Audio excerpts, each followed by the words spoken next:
iodine 131, the cesium 137, and the strontium 90. Okay? These are the isotopes being released by Fukushima. Iodine 131, very dangerous substance, accumulates in the thyroid gland. Okay? Because our body stores iodine in the thyroid. Okay? So if you get iodine 131 accumulated in your thyroid, it may manifest as either hyper or hypothyroidism. Problems with your thyroid. The thyroid is your major metabolic regulator, so you're going to have issues with your metabolism. Your metabolism is running too fast, or your metabolism is running too slow. Either way, it causes debilitating conditions that are often manifest as cancer in the body. Take you out. Okay? Strontium 90, this is another very toxic element to be exposed to. Strontium 90 mimics calcium. Your body interprets it as calcium, so it's going to metabolize it, as calcium, so that it gets stored in your bones and your skeletal system. And the thing with that is, once it gets there, it has a very long, what they call half-life. The time that it can be there, if you don't detoxify, it can be there for up to 29 years, emitting free radical energy into your body. Okay? So that sets the stage for bone cancers, bone tumors, or just growths, bizarre growths on your skeletal system, but also because your bone marrow produces your hemoglobin, it also sets the stage for leukemia and other blood diseases. Okay? So, these are the radioactive isotopes that are more than likely in increase in our environment. Okay? So now, let's look a little deeper into this as far as how it's impact on our health, okay? Because there's basically two theories of radiation exposure and its impact on our health. One is called the linear no threshold model. The other is called radiation hormesis. All right, so let's look at these real quick.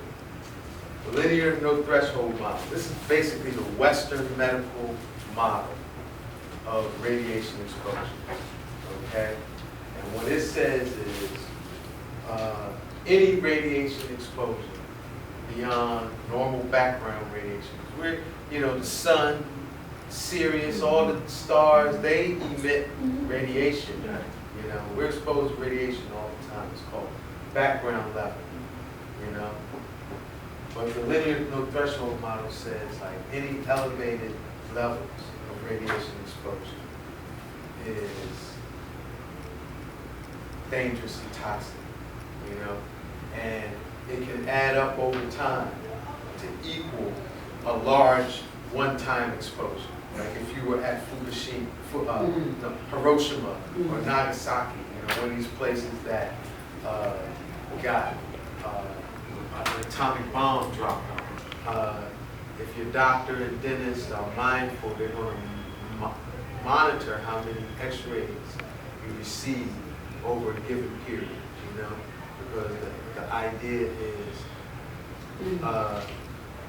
elevated exposure, no matter how minute, over time it's going to accumulate, right? A linear, no threshold. There's no safety threshold, and it's linear, Through time, it's all going to build up, and it's going to be a problem. So that's one theory, all right?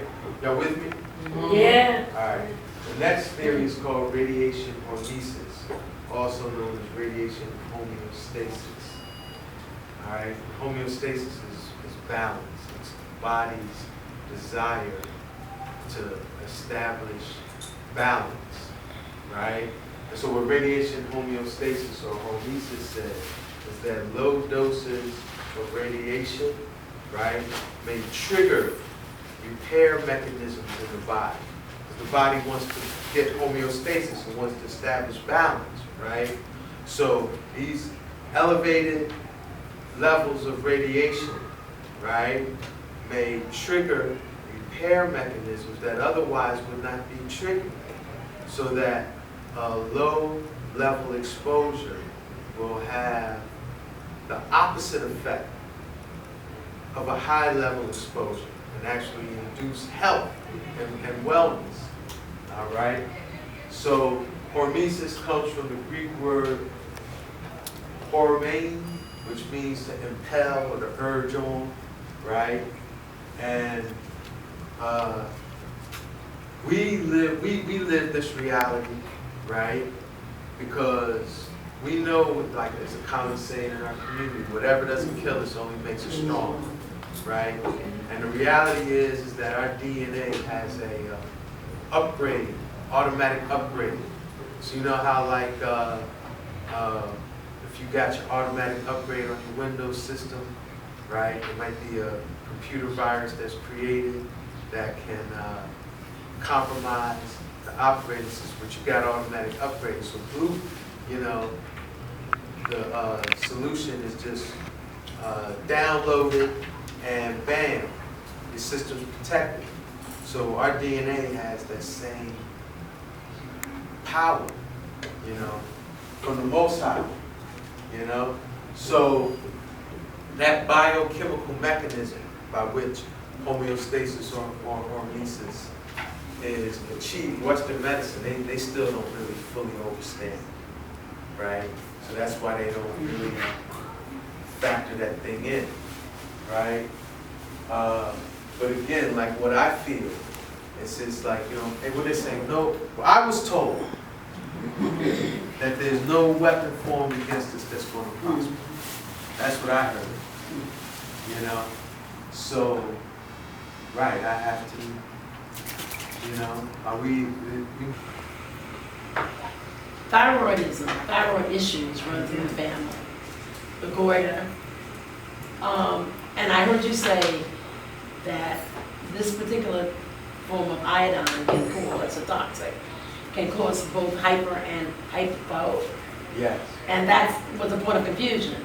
But the iodine in salt, that is a separate form of iodine, is that correct? Or relative to get the goiter, and Ann had it, she was hyper, but I have a sister who's hyper.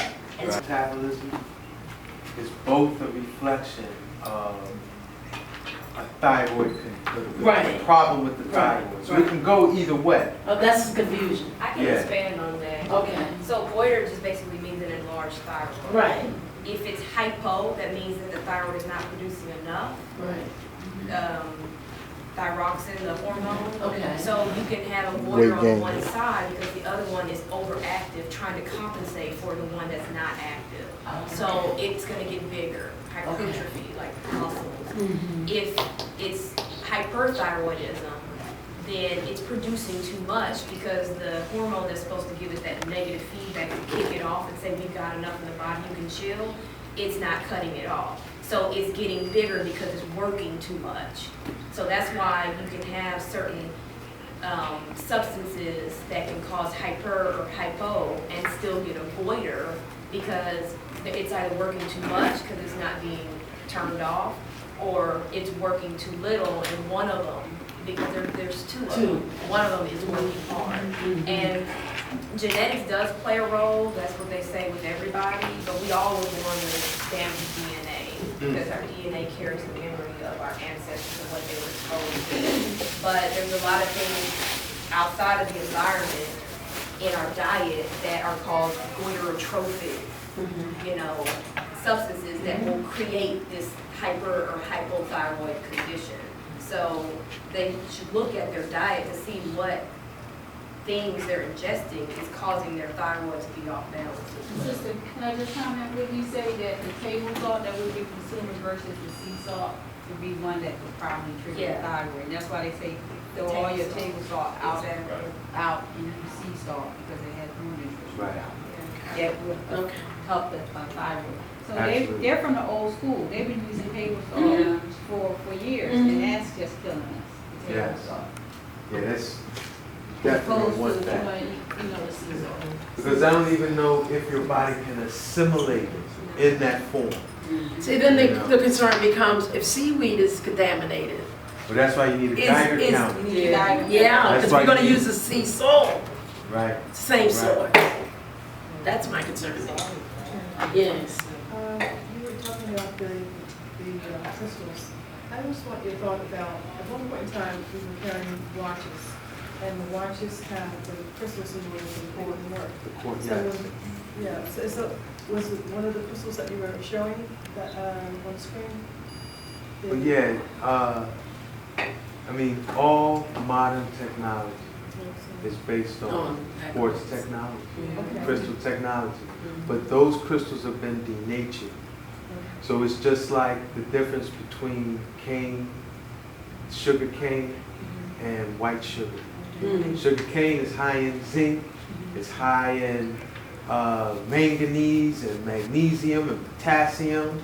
Sugar cane juice is great, but by the time they denature it, you got a dangerous drug and poison. So that's how I would liken the computer, the cell phone, the watch, all That's those. what I wanted to know, because I thought if they're using that, then why isn't everyone, being healed per se? Because it's all this quartz, this Right. crystal.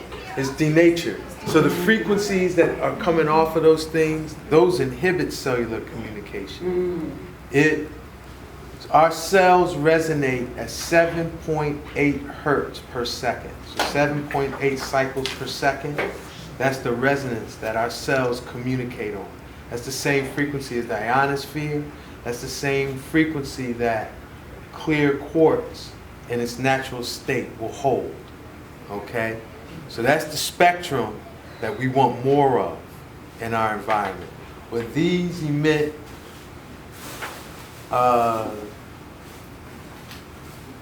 discords of that frequency, frequencies that would like block or jam or override, like dampen out that 7.8 hertz. And so that's what causes the health issues from using a cell phone too much or being up on the computer. Those things cause a lot of debilitating issues. Can I Yeah. just ask one question for the group? In terms of, does anyone have information in regards to chlorophyll? What I'm saying is that this one woman, she had cancer or diagnosed with cancer. So she consumed chlorophyll, bought a case of chlorophyll, was drinking it. And they couldn't detect the cancer anymore. And I believe that the chlorophyll just like our blood composition, except for it have an extra electron or something that apparently detects. Chlorophyll, magnesium chlorophyll is to hemoglobin Right. as magnesium is to iron. So the iron in our hemoglobin is replaced with magnesium in chlorophyll. But then chemically everything else is the same. I think it's 2 o'clock and our next